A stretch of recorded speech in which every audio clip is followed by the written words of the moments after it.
पहले ये देखते हैं कि एग्जैक्टली हुआ क्या है। देखिए यहाँ पर बताया जा रहा है कि फाइनली अभी कुछ देर पहले सेंट्रल गवर्नमेंट के द्वारा जो 8th सेंट्रल पे कमीशन है उसका रिकमेंडेशन दे दिया गया, मतलब उसको अप्रूव कर दिया गया है। और यहाँ पर फाइनली जो कमीशन है उसको सेटअप किया जाएगा और कमीशन जब अपनी रिपोर्ट यहाँ पर जारी करेगी, उसको सबमिट करेगी। अब हो सकता है कि इस कमीशन जो है अपनी रिपोर्ट 2025 के एंड में कर दे, 2026 के शुरुआत में कर दे और फाइनली वो आपका एक्सेप्ट किया जाएगा, जिसकी वजह से जो सेंट्रल गवर्नमेंट के एम्प्लॉइज हैं, जो पेंशनर्स हैं, उनको इसका काफी लाभ मिल सकेगा। आप देख सकते हैं यहाँ पर जो यूनियन मिनिस्टर है अश्विनी वैष्णव, उन्होंने इस चीज के बारे में अनाउंसमेंट किया, जो भी कैबिनेट के द्वारा डिसीजन लिया गया था। लेकिन एक चीज आपको ध्यान रखना है, अभी सेंट्रल गवर्नमेंट ने अभी के लिए जो पे कमीशन है, 8th पे कमीशन, उसके सेटअप का अप्रूवल दिया है। अब कमीशन कब से बैठेगी, कौन से डेट से बैठेगी, उसको अभी डिस्क्लोज नहीं किया गया है। हो सकता है बजट पास होने के बाद यहाँ पर फरवरी के एंड में, मार्च के शुरुआत में जो कमीशन है उसको सेटअप किया जाए और 2-4 महीने के बाद उनका रिपोर्ट भी सबमिट हो जाएगा, लेकिन वो आगे समय बताएगा। ओवरऑल यहाँ पर यही है कि इसकी वजह से जो सेंट्रल गवर्नमेंट एम्प्लॉइज हैं और जो रिटायरमेंट ले चुके हैं, जो जिनको पेंशन मिलता है, उनको इससे काफी लाभ हो सकता है। अब देखिए यहाँ पर इंपॉर्टेंट इसलिए हो जाता है क्योंकि जैसा मैं आपको बोल रहा था कि मीडिया रिपोर्ट्स में स्पेकुलेशन आ रहा था कि शायद जिस प्रकार का कैश क्रंच आ रखा है, जिस प्रकार से बजट कंस्ट्रेन हो रखा है सेंट्रल गवर्नमेंट का, शायद यहाँ पर 8th पे कमीशन ना आए। लेकिन हुआ क्या है कि अभी आपने देखा होगा लगातार हमारा जो जीडीपी ग्रोथ है उसमें गिरावट हुई। जो अभी Q2 का जीडीपी ग्रोथ का आंकड़ा आया था उसमें हम 5.4% पर चले गए और इसी को देखते हुए यहाँ पर ऐसा लग रहा होगा कि शायद सरकार जो है वो लोगों के हाथों में, सरकारी कर्मचारियों के हाथों में यहाँ पर और ज्यादा पैसा रखना चाहती है ताकि वो स्पेंड करे, खर्चा करें, जिसकी वजह से हमारे देश में इकोनॉमिक ग्रोथ हो सके। तो वो भी एक तरीका हो सकता है। लेकिन क्वेश्चन अब यहाँ पर यह है कि ये पे कमीशन आखिरकार होता क्या है। देखो, पे कमीशन एक ऑफिशियल पैनल होता है जो सरकार सेटअप करती है और इनके द्वारा कुछ रिकमेंडेशंस दिए जाते हैं। देखो, ऐसा नहीं है कि सिर्फ और सिर्फ सैलरी कितनी बढ़ेगी उसी को रिकमेंडेशन है। इसके अलावा बहुत सारी और भी चीजें होती हैं कि फिटमेंट फैक्टर कितना होगा, जो पेंशन है उनका क्या होगा, यहाँ पर जो अलग अलग अलाउंसेस होते हैं उनका क्या होगा।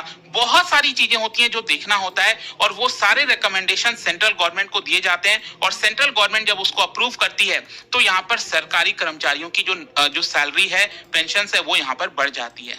इंडिपेंडेंस के बाद से अगर आप देखोगे भारत के इतिहास में अभी तक टोटल 7 पे कमीशन सेटअप किए गए थे और अक्सर ये होता है कि हर 10-10 साल में, हर 10 इयर्स के बाद यहाँ पर जो पे कमीशन है वो सेटअप किया जाता है। और अल्टीमेटली से यही होता है कि जब लोगों के हाथ में ज्यादा पैसे आता है तो उसकी वजह से लोगों की जो क्वालिटी ऑफ लाइफ है, जो अर्निंग है, वो यहाँ पर बढ़ जाती है। लेकिन क्वेश्चन यहाँ पर यह भी आता है कि आखिरकार ये जो पे कमीशन है वो हमारे इकोनॉमी के ऊपर कैसे इंपैक्ट करता है, ये भी थोड़ा सा समझने की जरूरत है। क्योंकि पे कमीशन इंप्लीमेंट करना इतना आसान भी नहीं है, इसमें बहुत सारा खर्चा होता है। मैं फॉर एग्जांपल आपको बताता हूं, 7th पे कमीशन जब लाया गया था लास्ट 2016 में, इसकी वजह से गवर्नमेंट की जो स्पेंडिंग है वो 1 लाख करोड़ रुपए हर साल यहां पर बढ़ गई थी और इसकी वजह से जो पब्लिक फाइनेंस है उसके ऊपर काफी प्रेशर होता है। लेकिन इसका फायदा क्या होता है, इसकी वजह से जो कंज्यूमर स्पेंडिंग है वो यहां पर बढ़ती है और जब ज्यादा कंज्यूमर स्पेंडिंग बढ़ती है, डिस्पोजेबल इनकम आपके हाथ में ज्यादा आता है, तो इसकी वजह से डिमांड गुड्स एंड सर्विसेज की बढ़ती है और अल्टीमेटली हमारी जो जीडीपी है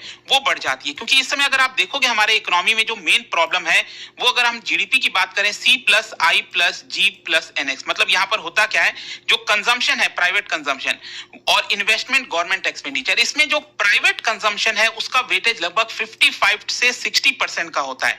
तो यहां पर अभी इकोनॉमी के अंदर जो प्राइवेट कंजम्पशन है वो काफी नीचे गई हुई है, तो इसको रिवाइव करने की जरूरत है। तो अल्टीमेटली जब पे कमीशन इंप्लीमेंट होता है तो उसकी वजह से हमारी जीडीपी पर भी अच्छा खासा असर आता है। जैसे कि फॉर एग्जांपल 7th पे कमीशन अगर आप देखोगे, जब ये 2016 में लाया गया था तो मिनिमम सैलरी 7,000 से इंक्रीज करके 18,000 कर दिया गया था और यहां पर जो टॉप ऑफिशियल्स की सैलरी है वो 2.5 लाख रुपए हर महीना कर दिया गया था। इनफैक्ट मैं आपको 2016 और 2006 का जो पे कमीशन इंप्लीमेंट हुआ था वो बताता हूं। जैसे 2006 में जब मनमोहन सिंह जी की सरकार थी उस समय 6 पे कमीशन लाया गया था, इंप्लीमेंट किया गया था और 2016 में जब पीएम मोदी की सरकार थी 7th पे कमीशन इंप्लीमेंट किया गया था।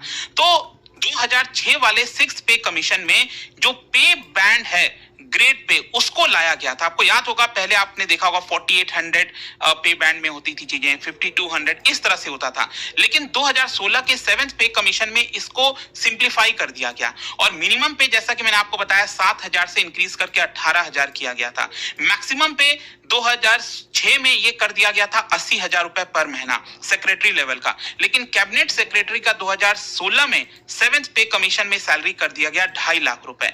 जो फिटमेंट फैक्टर है 6th पे कमीशन में 1.86 टाइम्स था और 7th पे कमीशन में 2.57 टाइम्स। देखो फिटमेंट फैक्टर क्या होता है ना कि यहाँ पर जो आपकी बेसिक पे है उसको मल्टीप्लाई करना होता है। तो जितना ज्यादा फिटमेंट फैक्टर होगा उतना ज्यादा आपकी सैलरी होगी। तो जैसे मान लीजिए अगर 10,000 रुपए बेसिक पे है, मैं आपको एग्जांपल बता रहा हूं, और फिटमेंट फैक्टर 1.86 टाइम है, तो इसको आपको 1.86 से मल्टीप्लाई कर देना है, मतलब 18,600 रुपए ये सैलरी हो जाती है। उसी प्रकार से अलाउंसेस की बात करें तो 6th पे कमीशन में यहाँ पर जो अलाउंस है उसमें एचआरए और जो बाकी पर्क्स हैं उसके ऊपर फोकस किया गया और 2016 वाले 7th पे कमीशन में इसको फर्दर रैशनलाइज किया गया।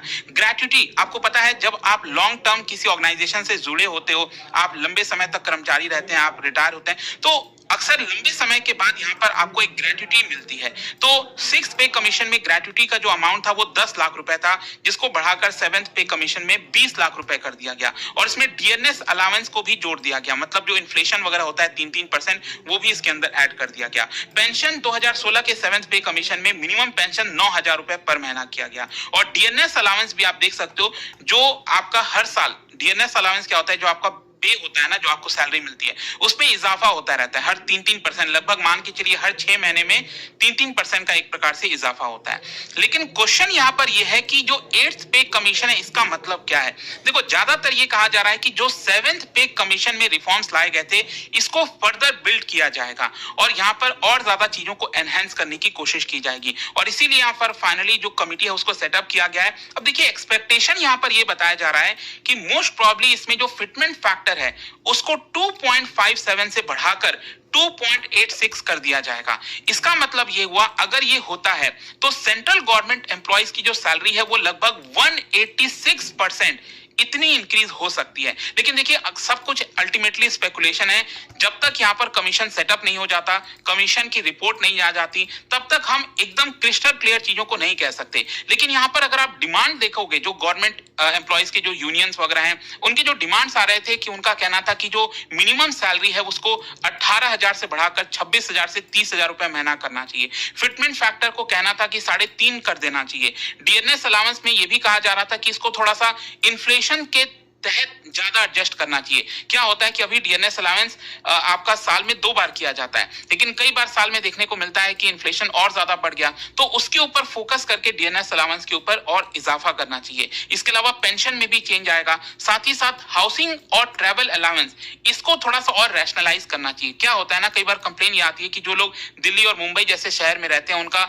हाउस रेंट वगैरह काफी ज्यादा है। तो अब देखना होगा कि ये जो 8th पे कमीशन है क्या वो इन सारी चीजों के ऊपर फोकस करता है कि नहीं करता है। वैसे मैं आपको बता दूं, मीडिया में कुछ ऐसी खबरें भी चल रही थी कि यहाँ पर जो गवर्नमेंट एम्प्लॉइज को सैलरी है वो काफी हद तक परफॉर्मेंस बेस्ड भी करने की कोशिश की जा रही है। मतलब आपका परफॉर्मेंस कैसा है उसके हिसाब से, जैसे कि प्राइवेट सेक्टर में अक्सर आप देखते होंगे, तो कई लोगों का यह भी सजेशन था कि हम इसके फेवर में हैं, यहाँ पर जो परफॉर्मेंस बेटर करेगा गवर्नमेंट एम्प्लॉइज में, जिसकी वजह से और ज्यादा एफिशिएंसी आ सकेगी, उसके ऊपर हमें फोकस करना चाहिए। प्रोडक्टिविटी यहाँ पर बढ़ सकेगी, अकाउंटेबिलिटी आ सकेगी, मेरिट के बेसिस को और ज्यादा रिकॉग्नाइज करना चाहिए, प्राइवेट सेक्टर से चीजें और अलाइन हो पाएंगी और साथ ही साथ रिसोर्सेज का भी यूटिलाइजेशन हो पाएगा। लेकिन जो लोग इसके अगेंस्ट में थे उनका ऐसा मानना है कि देखिए इसमें बहुत सारे चैलेंजेस हैं। क्या होता है कि सरकार में ज्यादातर आप क्या करते हो, पॉलिसी मेकिंग करते हैं, पब्लिक को सर्विस देते हैं, तो उस बेसिस पर क्या आप एक्चुअल में किसी का परफॉर्मेंस नाप सकते हो कि कितना परफॉर्मेंस रहा। तो कई बार यहाँ पर फेवरेटिज्म, जॉब सिक्योरिटी और बहुत सारे इश्यूज आ जाते हैं, तो कई लोग इसके अगेंस्ट भी हैं। लेकिन अल्टीमेटली अब देखते हैं कि पे कमीशन के द्वारा क्या रिकमेंडेशन आता है और कब तक इसको सेटअप किया जाता है। लेकिन अल्टीमेट बात यह है कि अब इसमें कोई डाउट नहीं होना चाहिए कि 8th पे कमीशन आएगा कि नहीं आएगा।